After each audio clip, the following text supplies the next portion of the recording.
सौभाग्य है कि जिस तरह से नगरोटा कॉन्स्टिट्यूएंसी ने 2024 में बढ़ चढ़कर राणा साहब को आशीर्वाद दिया था।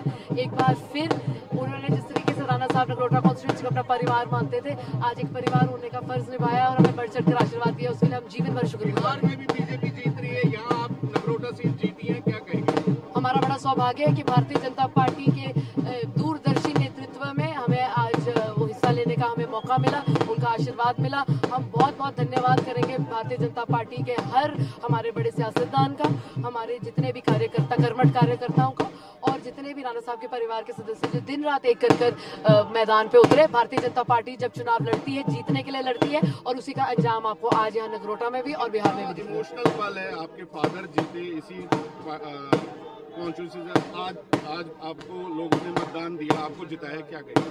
हमारा बड़ा सौभाग्य है कि जितना बढ़ चढ़कर